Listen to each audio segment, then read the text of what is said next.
think like that कि you are beginning your journey again for new UPSC aspirant के लिए किस किस सब्जेक्ट का यूपीएससी कोचिंग करना इम्पोर्टेंट है और मतलब ज़रूरत है अब बाकी क्या लगता है which subjects and aspirant should take coaching कि मुझे मतलब अपने आपने कौन कौन सा कोचिंग लिया किस चीज़ के लिए लिया था मतलब मुझे लगता है कि ज्योग्राफी एक ऐसा सब्जेक्ट है, दूसरा इकोनॉमिक्स, फिर अगर आपको लगता है कि एथिक्स में आपके नंबर नहीं आ रहे या फिर आपको लगता है कि you are not able to write the answers properly, तो उसके लिए। और अगर ऑप्शनल में if you think that you need an optional. आपने लिया था ऑप्शन भी कुछ जी जी लिया आपने ऑप्शन मतलब पूरा प्रॉपर लिया था हाँ मैंने प्रॉपर लिया था क्योंकि I was shifting from engineering to humanities background, तो इसीलिए मुझे थोड़ा बहुत तो चाहिए था हेल्प। कितना how many month you studied option in coaching 6 month around 7 months, 6-7 months। Same आप ओआरएन गए थे ओआरएन से जी पढ़ाई की आपने जी जी मैं ओआरएम में थी। तो मैम ओआरएन का एक्सपीरियंसेस थोड़ा कवर करते हैं ओआरएम ओआरएन में का मैं क्या बहुत ब्रीफली थी because precisely it was because of coaching. जब मैं कोचिंग करने ऑप्शन के लिए आए थे हाँ, कोचिंग और थोड़ा बहुत मॉक्स वगैरह लगाने के लिए। अदरवाइज़ ओआरएन has its own set of experiences जो कुछ पॉजिटिव होते हैं, कुछ नेगेटिव होते हैं। या नेगेटिव भी है क्योंकि अभी ऐसा हो गया है ना जहाँ पे अगर आपकी डिमांड बहुत बढ़ गई है ओआरएन की, क्योंकि ये सब लोग को लगता है कि यहाँ से मतलब एक वो बन गया है ना कि यहाँ पे आएंगे तो तो हो जाएगा हो जाएगा, बट एक्चुअली वैसा है नहीं। I think nowadays the student hubs they have more distractions to offer an actual quality guidance. तो अगर हो सके तो घर से ही प्रिपेयर कीजिए।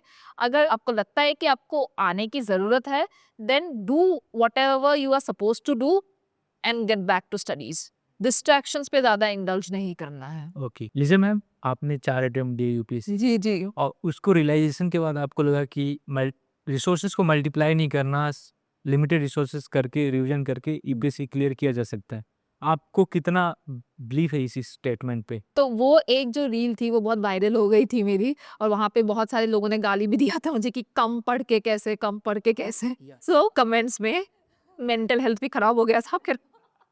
I'll tell you। और दूसरा वाला एक और रील था पीवाईक्यू। पीवाईक्यू भी तो कर ले। यार सो आई टेल, मेरा कहने का ये मतलब था कि कम पढ़ने का मतलब है कि आप सोर्सेस को लिमिटेड रखिए। ठीक ऐसा नहीं कि कम पढ़ना है, बट सोर्सेस को लिमिटेड करें, because when you run after sources, multiple sources, you basically end up nowhere. Revision is more important क्योंकि एग्जाम में जब आप लिखने बैठते हो ना, then you need to be able to resolve that thing कि क्या मैंने पढ़ा है, ये क्या डेटा है, जो भी है। अगर if you are not able to recall तो फिर पढ़ने का कोई मतलब नहीं है।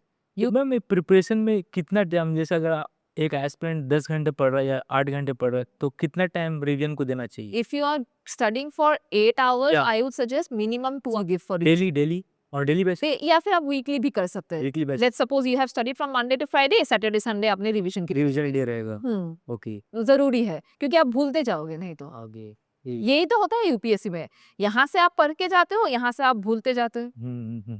तो रिवीजन डे रखना जरूरी है राइट जी या तो ये मतलब था आपका